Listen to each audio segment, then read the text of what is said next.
ഇത് തുടക്കത്തിൽ ഈ ഒരു ഗവൺമെന്റ് വന്നതിന്റെ ആവേശമാണ്. കുറച്ചു കഴിഞ്ഞാൽ അവരൊക്കെ ഇത് മറന്നുപോകും. അതുവരെ നമ്മുടെ ബിസിനസ് നിർത്തിവെക്കണം. ഇപ്പൊ അത് കഴിഞ്ഞ് നമുക്ക് വീണ്ടും ഇറങ്ങാമെന്നാണ്. ആ മാഫിയക്ക് തെറ്റിപ്പറ്റിപ്പോയിരിക്കുന്നു. ഈ ഗവൺമെന്റ് കേരള പോലീസിൽ ഒരു സ്ഥിരമായ സംവിധാനം ഈ ലഹരി പദാർത്ഥങ്ങൾ പിടിക്കാൻ വേണ്ടി രൂപീകരിക്കുന്നു എന്ന് നിങ്ങളെ അറിയിക്കാൻ ഞാൻ ആഗ്രഹിക്കുന്നു.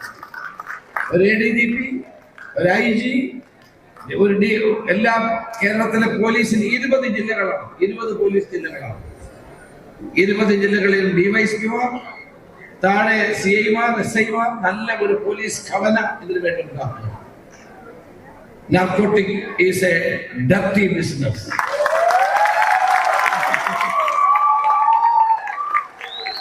ധാരാളം പറഞ്ഞത് നിങ്ങൾക്കറിയാമല്ലോ. ആ പറഞ്ഞ ആളാണ് നമ്മുടെ ഈ ദൗത്യത്തിന്റെ അംബാസഡറായി പ്രവർത്തിക്കുന്നത്. അദ്ദേഹവും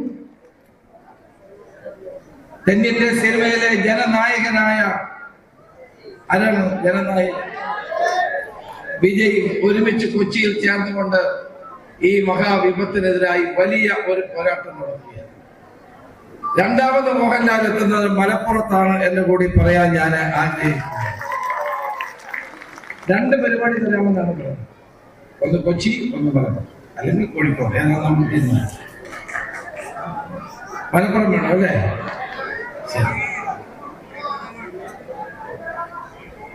നമുക്ക് ചർച്ച ചെയ്ത് ഏതായാലും ഞാൻ വിജയെ കണ്ടല്ലോ. കഴിഞ്ഞ ദിവസം തമിഴ്നാട്ടിൽ പോയി അദ്ദേഹത്തെ കണ്ടു. ഞാൻ ആദ്യമായിട്ടാണ് കാണുന്നത്. ഞങ്ങളുടെ ഈ കാര്യങ്ങളൊക്കെ പറഞ്ഞപ്പോൾ അദ്ദേഹം വളരെ ഗൗരവത്തോടെ എന്നോട് പറഞ്ഞു, ഓപ്പറേഷൻ തുഫാന്റെ അലയടികൾ തമിഴ്നാട്ടിൽ വലിയ ശക്തമായിക്കൊണ്ടിരിക്കുകയാണ് എന്ന് എന്നോട് പറയുന്നു. കർണാടക മുഖ്യമന്ത്രി DK ശിവകുമാറിനെ കണ്ടപ്പോൾ അദ്ദേഹം എന്നോട് പറഞ്ഞു, നിങ്ങൾ കേരളത്തിൽ എന്താ ചെയ്യുന്നത്? ഇതിന്റെ ഏറ്റവും വലിയ പ്രചരണങ്ങൾ നടക്കുന്നത് കർണാടകത്തിലാണ്. അടുത്ത ദിവസം ഞാൻ ചന്ദ്രബാബു നായിഡുവിനെ കാണുന്നുണ്ട്. നമ്മുടെ തെക്കേ ഇന്ത്യ സംസ്ഥാനങ്ങളിലെ മുഖ്യമന്ത്രിമാരും ഗവൺമെന്റുകളും ഒരുമിച്ച് നിന്നുകൊണ്ട്, കാരണം ഇതിന്റെ സോഴ്സ് ഞങ്ങൾക്ക് മനസ്സിലായി, ഇത് എവിടെ നിന്നാണ് ഈ വരുന്നത്. അത് ഞാൻ വിശദമാക്കുന്നില്ല, കാരണം അത് വിശദമാക്കിയാൽ അത് രഹസ്യം പുറത്തു പോകും. എവിടെ നിന്നാണ് ഇത് വരുന്നത് നമുക്കറിയാം, ആരാണ് കൊണ്ടുവരുന്നത് നമുക്കറിയാം, ആരാണ് ഉപയോഗിക്കുന്നതെന്ന് അറിയാം. ഈ 3 കാര്യങ്ങൾ മനസ്സിലാക്കിയാൽ മാത്രമേ കേരള പോലീസിന് ഇത് അവസാനിപ്പിക്കാൻ കഴിയൂ. പല ആളുകളും ഈ നമ്മുടെ ശ്രമത്തെ പരാജയപ്പെടുത്താൻ ശ്രമിക്കുന്നു. അവർ വലിയ ആളുകളാണ്, വലിയ ശക്തിമാന്മാരാണ്, വലിയ പണമുള്ളവരാണ്. അവരുടെ മുമ്പിൽ കേരള ഗവൺമെന്റ് മുട്ടുമടക്കില്ല. ശക്തമായി തന്നെ കേരള പോലീസ് നമ്മുടെ നാട്ടിലെ പിഞ്ചോമനകളെ തകർക്കുന്ന ഈ മരണത്തിന്റെ വ്യാപാരികളെ നിലക്കി നിർത്തേണ്ട ഉത്തരവാദിത്വം നമുക്കുണ്ട്. നമ്മുടെ നാട് നശിക്കാൻ പാടില്ല, നമ്മുടെ സംസ്ഥാനം നശിക്കാൻ പാടില്ല. നമ്മുടെ സംസ്ഥാനത്തെ പിഞ്ചോമനകളെ ഓർത്ത് നമുക്ക് വിലപിക്കേണ്ട അവസരം ഉണ്ടാകാൻ പാടില്ല.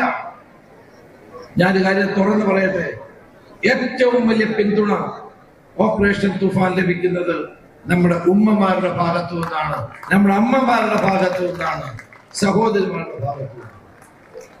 മക്കളെ ഓർത്ത് വിലപിക്കുന്ന, വീർപ്പുമുട്ടുന്ന, മക്കളുടെ ദുഃഖങ്ങളും പ്രയാസങ്ങളും കണ്ട് വേദനിക്കുന്ന, സങ്കടപ്പെടുന്ന ഉമ്മമാരുടെയും ഭാഗത്തു നിന്നാണ് ഈ പദ്ധതിക്ക് ഏറ്റവും വലിയ പിന്തുണ. എനിക്ക് വരുന്ന ആയിരക്കണക്കിന് ഫോൺ കോളുകൾ, എനിക്ക് വരുന്ന മെയിലുകൾ, കത്തുകൾ, അതെല്ലാം സൂചിപ്പിക്കുന്നത് നമ്മുടെ അമ്മമാർ എത്രമാത്രം കേരളത്തിൽ സങ്കടപ്പെടുന്നുണ്ട് എന്നുള്ളതാണ്. പലരും പേര് വെക്കുന്നില്ല.